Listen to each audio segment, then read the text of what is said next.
Good morning everyone, hello and welcome back to the channel the extrovert soul. Friends, अभी है Sunday morning and आज बहुत दिनों के बाद सुबह के 6 बजे आज मैं घर से निकला हुआ हूँ। और इसका एक रीज़न क्या है? इसका एक रीज़न ये है कि मैं आफ्टर लॉन्ग टाइम मैं जा रहा हूँ आज अपने home town to visit the beautiful town of Haflong. So अभी फ़िलहाल मैं हूँ तारापुर के फ्लाईओवर पे और अभी मैं चलते हुए जा रहा हूँ क्योंकि अभी स्टेशन के बहुत नज़दीक रहता हूँ आजकल, तो उतनी कोई तकलीफ़ नहीं है, वॉकिंग डिस्टेंस में ही है स्टेशन।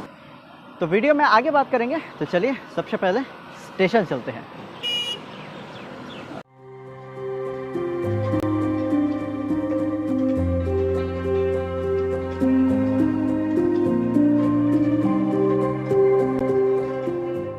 ट्रेन की जर्नी के अपने ही अलग मज़े हैं, अलग अलग लोगों से आपको बातचीत करने का मौका मिलता है, अलग अलग लोगों से आपको रूबरू होने का मौका मिलता है। तो अगर आपको जर्नी का सही एक्सपीरियंस करना है तो आप ज़रूर आपको ट्रेन से ही जर्नी करनी चाहिए। अब पिछले 1 महीने में क्या कुछ नहीं हुआ हमारे साथ, हमारे इस आसाम स्टेट में तो सबसे पहले तो जो सबसे ज़्यादा बारिश हुई थी और जिसकी वजह से हमारे आसाम में और हमारे इस प्रांत में कई सारे नेचुरल डिज़ास्टर देखने को मिले। सबसे पहले तो यहाँ पे कचरा डिस्ट्रिक्ट में बाढ़ आ गई और साथ ही साथ जितने भी हिल्स एरिया हैं वहाँ पे लैंडस्लाइड की वजह से कई सारे रोड्स, रेलवे ट्रैक्स सारे तबाह हो चुके थे। उसके बाद अभी 1 हफ्ते पहले ही इतनी ज़्यादा बाढ़ की वजह से, सबसे ज़्यादा बारिश और बाढ़, बहुत बड़ी बाढ़ हमें यहाँ पे देखने को मिला था सिलचर में, जिसकी वजह से बहुत सारे लोगों को बहुत ही मुश्किलों का सामना करना पड़ा था। तो 1 महीने में हमने इतना कुछ देखा है, उसके बाद अभी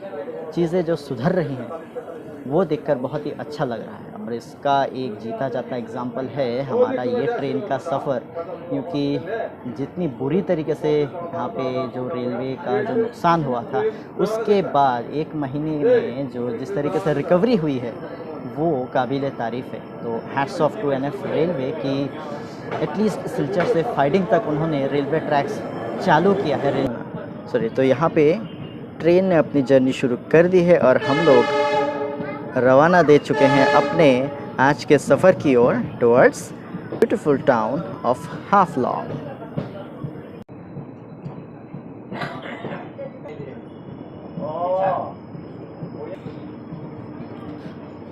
यहाँ जितने भी लोग पिछले 1 हफ्ते पहले जो सबसे बड़ी बाढ़ यहाँ पे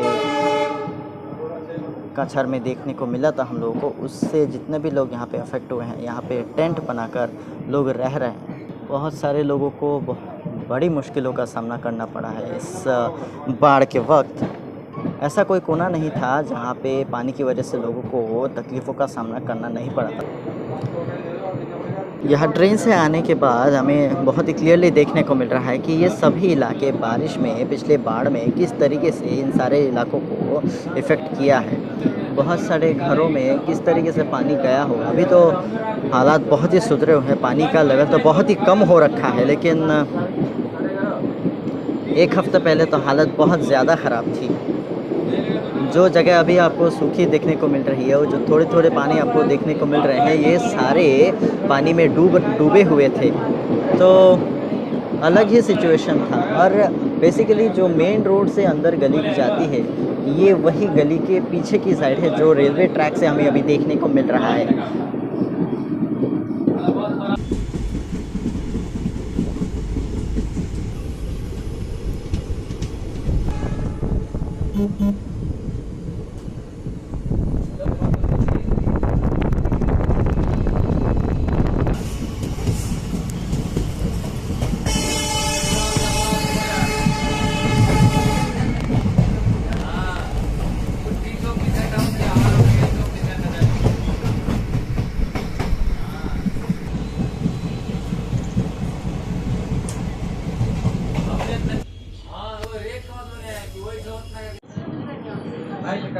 अभी इतने वक्त तक हम लोग देख ही पा रहे थे, जो लास्ट जो फ्लड आया था उसकी वजह से लोगों के घरों में अभी तक पानी मौजूद है और उससे अभी भी लोग स्ट्रगल कर रहे हैं। और ये है नेशनल हाईवे जो कि सिलचर से गुवाहाटी तक जाता है। और इस रूट पे देखिए रोड के बहुत ही नज़दीक पानी अभी भी मौजूद है।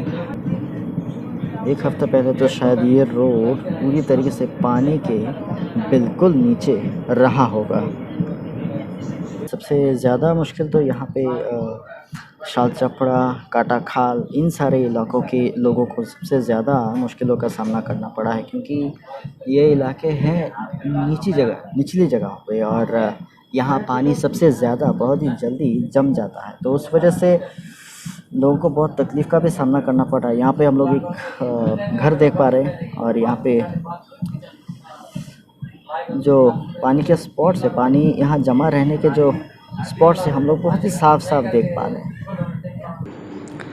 नाउ ये बारिश के बाद अभी जो यहाँ पे एक मिट्टी का जो लेयर यहाँ पे बैठ गया है, यहाँ पे एग्रीकल्चरल लैंड के ऊपर, तो वो एक बहुत ही अच्छी चीज़ होने वाली है, क्योंकि ये मिट्टी का जो लेयर है ये आगे चलकर जो ये खेती को उपजाऊ बनाने में बहुत ही हेल्प करने वाली है। जितने भी यहाँ पे प्लांटेड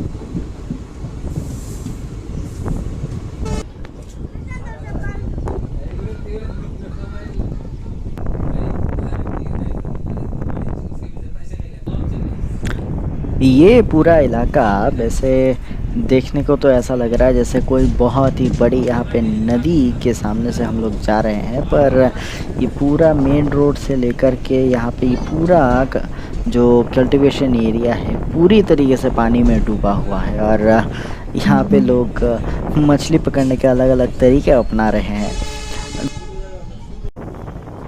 और ये पूरा इलाका जो है बेसिकली हर साल यहाँ पे पानी इसी तरीके से जमा हो जाता है, जिसकी वजह से पूरा इलाका इसी तरीके से डूब जाता है। और जो हाईवे का इलाका है, ये भी हाईवे ज़्यादातर टाइम इस सीज़न में पानी के नीचे भी रहता है। तो और इस साल तो कुछ ज़्यादा ही हो गया है, और हम लोग यहाँ पे जैसे इसका पूरा इफ़ेक्ट देख ही पा रहे हैं। लोगों के घर अभी भी पानी के नीचे डूबे हुए हैं।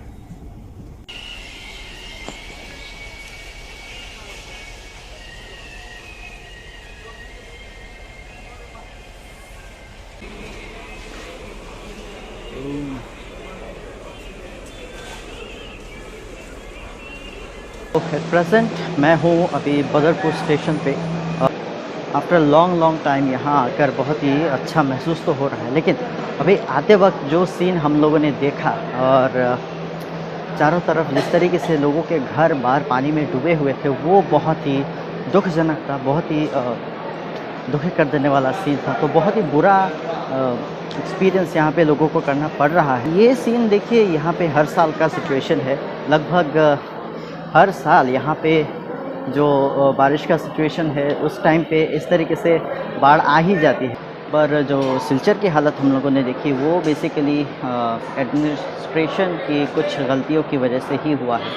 और जो बेतुकांदी का जो डाइक है जो टूटा था, उसके बारे में 2019 को एडमिनिस्ट्रेशन को उस बारे में बताया गया था। लेकिन अगर उस वक्त एडमिनिस्ट्रेशन ने थोड़ा सा उसको फोकस करके काम कर लिया होता, तो शायद आज हमारा सिलचर टाउन डूबा नहीं होता। वैसे अभी फ़िलहाल जो हमारी डिप्टी कमिश्नर हैं श्रीमती कीर्ति जल्दी, उनकी निगरानी में ये काम बहुत ही जल्दी से शुरू हुआ है। तो उम्मीद करते हैं धीरे धीरे जितने भी स्लूइस गेट्स हैं और जितने भी डाइक्स हैं, उनके ऊपर बहुत ही जल्दी अच्छे से काम होगा। तो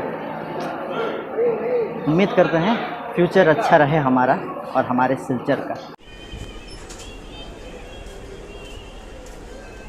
सो अभी अनाउंसमेंट हो चुकी है, और अभी ट्रेन बदरपुर जंक्शन से अभी रवाना देगी फाइटिंग की तरफ। सो लगभग यहाँ से और 2.5-3 घंटे में हम लोग पहुँच जाएंगे हाफलॉन्ग।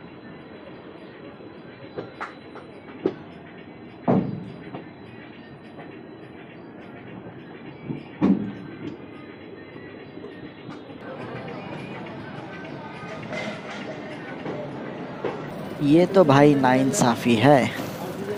अभी आप कह सकते हैं क्या, बदरपुर से लेकर के यहाँ जो जर्नी स्टार्ट हुई है हमारी, यहाँ पे पूरी की पूरी ट्रेन खाली पड़ी हुई है। एक सीट में एटलीस्ट 2 ही लोग करके बैठ रहे हैं, जहाँ पे पहले 4 से 5 लोग जगह बैठने के लिए जगह नहीं होती थी, यहाँ पे सिर्फ 2-2 करके बैठ रहे हैं क्योंकि डिस्टेंस अभी शॉर्ट हो गया है ना, वही बात है।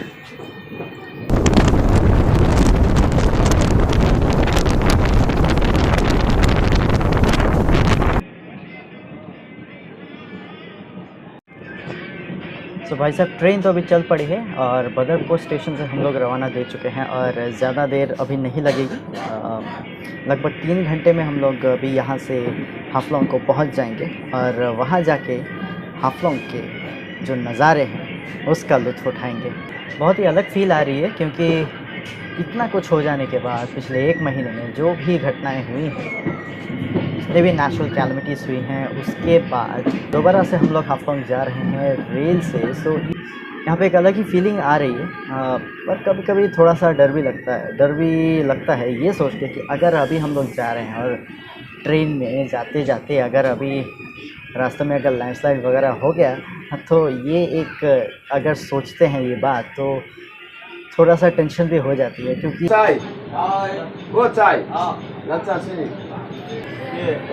ट्रेन के यही मज़े हैं।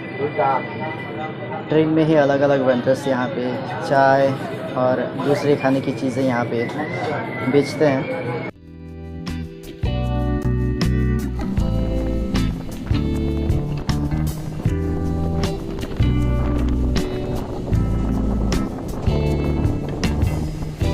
तो यहाँ से शुरू होता है बोराइल माउंटेन रेंज और ये हम लोग देख पा रहे हैं सबसे पहला टनल हमारे आज के इस जर्नी का, और इसी के थ्रू होते हुए हम लोग यहाँ से माउंटेन का सफ़र शुरू करने वाले हैं।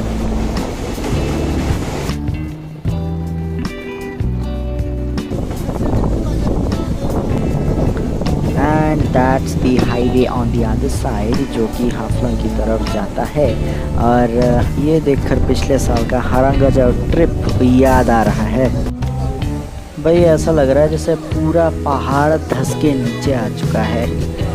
मतलब कितनी ख़राब सिचुएशन यहाँ पे देखने को मिले। रोड की तो हालत हमें थोड़ा बहुत नामो निशान भी देखने को नहीं मिल रहा। अब देखिए ना, पूरा का पूरा पहाड़ किस तरीके से नीचे आ चुका है और रोड हमें देखने को नहीं मिल रहा है।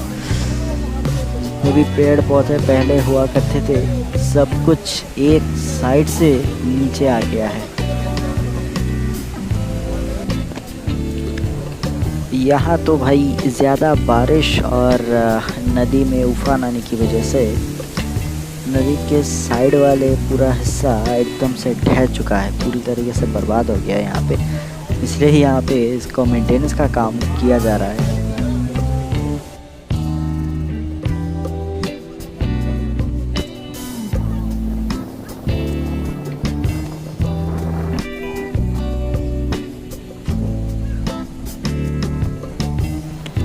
यहाँ तो भाई सिलचर टू हाफलॉन्ग जो मेन रोड है उसके हर एक जगह पर यहाँ पे इस तरीके से लैंडस्लाइड होते हुए हमें दिख रहा है यार। हर एक कोने में थोड़ी देर बाद ही यहाँ पे बड़े बड़े लैंडस्लाइड दिख रहे हैं। भाई बर्बादी ही बर्बादी बहुत ज़्यादा देखने को मिल रही है इस बार। सच में यार बहुत ज़्यादा ख़तरनाक वाली वो बारिश हुई है जिसकी वजह से हर जगह पर, चाहे यहाँ पे कहें एनसीएल्स में या फिर मेघालय की तरफ कहें, लैंडस्लाइड हुए हैं।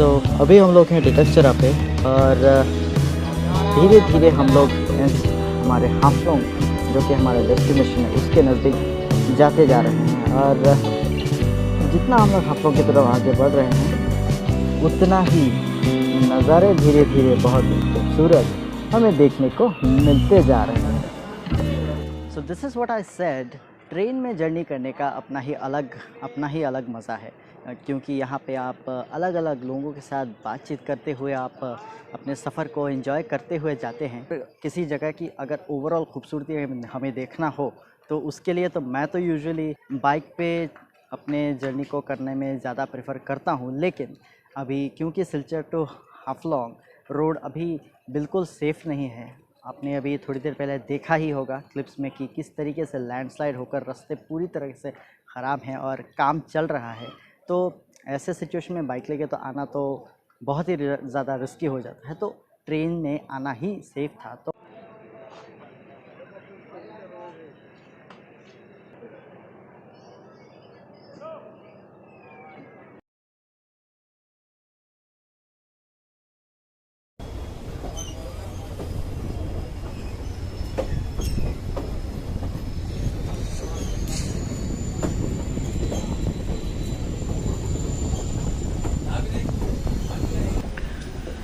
चलो जी भैया, हम लोग अभी आ चुके हैं हारंगा जाओ रेलवे स्टेशन पे। और जब आज से 6 साल पहले जब पुराना हारंगा जाओ रेलवे स्टेशन था, तब कितना हरा भरा रहता था। फल और सब्जियों के यहाँ पे बेचा हुआ करते थे, पर अभी सिचुएशन अलग है। पूरा खाली खाली रहता है ये स्टेशन अभी।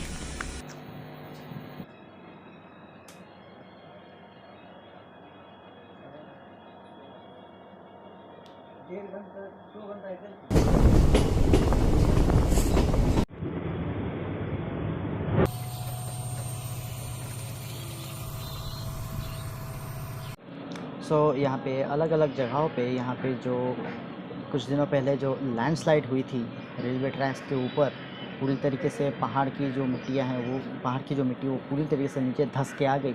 तो उसकी वजह से जो रेलवे लाइन थी वो पूरी तरीके से ब्लॉक था, एंड उसी के ऊपर काम अभी भी चल रहा है। तो जिसकी वजह से क्या हो रहा है कि हमारा जो ट्रेन है बहुत ही धीरे धीरे आगे बढ़ रहा है। यूजुअली अभी दोपहर के 12 बज रहे हैं और यूजुअली हम लोग इसी टाइम पे हाफलोंग तक पहुंच जाते हैं, पर आज अभी भी हारंगा जाओ से हम लोग थोड़ी ही दूर आगे आ पाए हैं, वो भी दोपहर के 12 बज रहे हैं। तो सोचिए कितना ज़्यादा काम यहाँ पे चल रहा है और बहुत ही सूझबूझ के साथ रेल को अपने डेस्टिनेशन तक पहुँचाने की कोशिशें की जा रही हैं।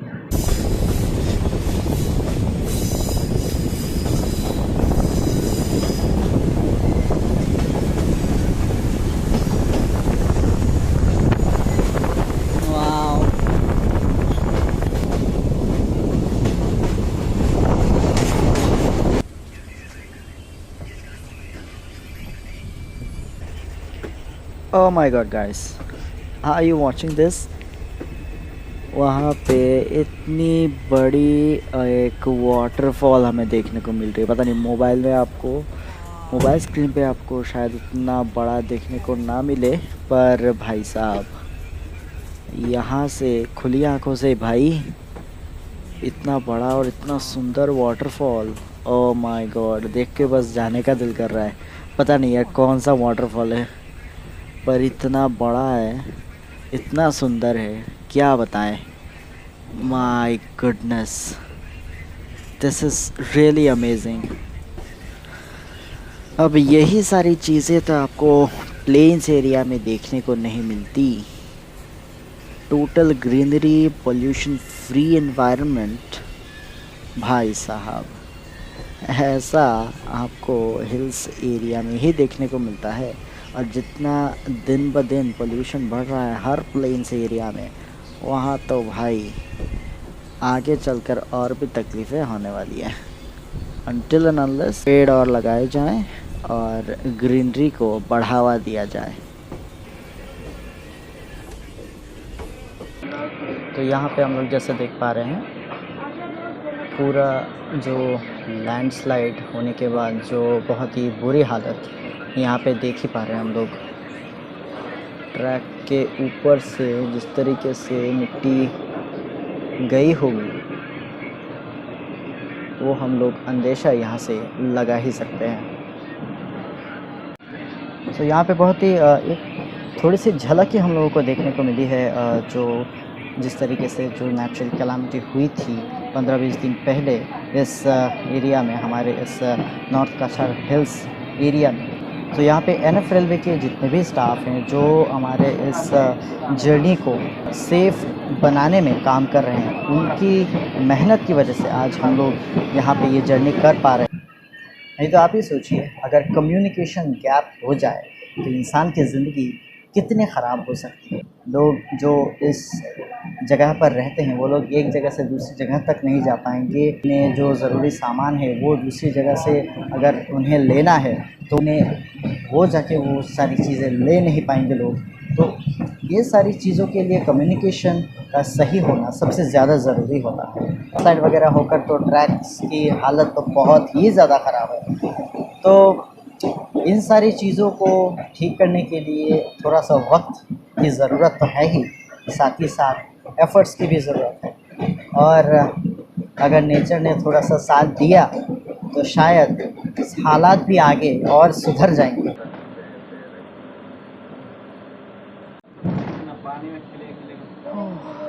भाई जो भी कहो, यहाँ पे आने के बाद भाई जो ठंडी ठंडी हवा लग रही है ना, वो कहीं और नहीं मिलेगी आपको। कल रात से कल पूरे दिन जितनी गर्मी सिलचर में हमने सहन की है ना, बाय गॉड, उसके बाद आज जो यहाँ पे आया हूँ भाई, बहुत शांति मिल रही है। शांति मतलब परमानंद की प्राप्ति, शायद इसी को कहते हैं।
So in the end, we have reached our destination, New Haflong, and देख के यार बिल्कुल लगता ही नहीं कि इतने कुछ दिनों पहले यहाँ पे इतना बड़ा डिस्ट्रक्शन हुआ था, लैंडस्लाइड वगैरह होकर यहाँ की हालत इतनी ख़राब थी। बहुत ही सुंदर अभी फिर से हो गया है हमारा ये न्यू हाफलॉन्ग स्टेशन।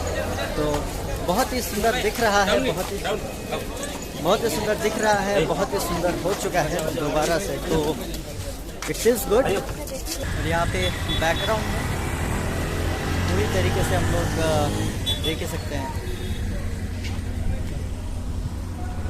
किस तरीके से भयावह अवस्था हुई होगी, उसका अंदाज़ा हम लोग अभी तो कर ही पा रहे हैं। बहुत सारे फ़ोटोज़ तो और वीडियोज़ तो पहले देखे ही थे कि सामने से ये हालत देखकर तो भाई थोड़ा सा चिंता मैं कर ही पा रहा हूँ, सोच ही पा रहा हूँ, अंदाज़ा मैं लगा ही पा रहा हूँ कि क्या हालत हुई होगी।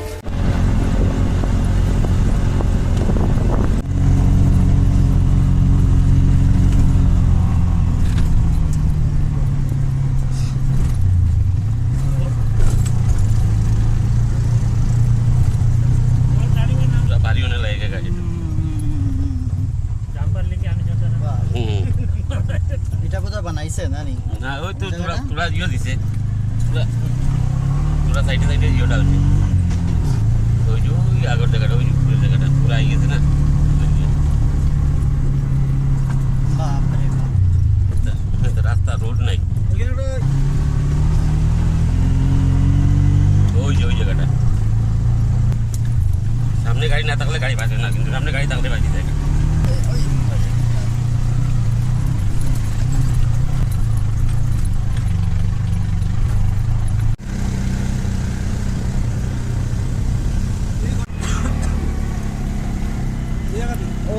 भाई साहब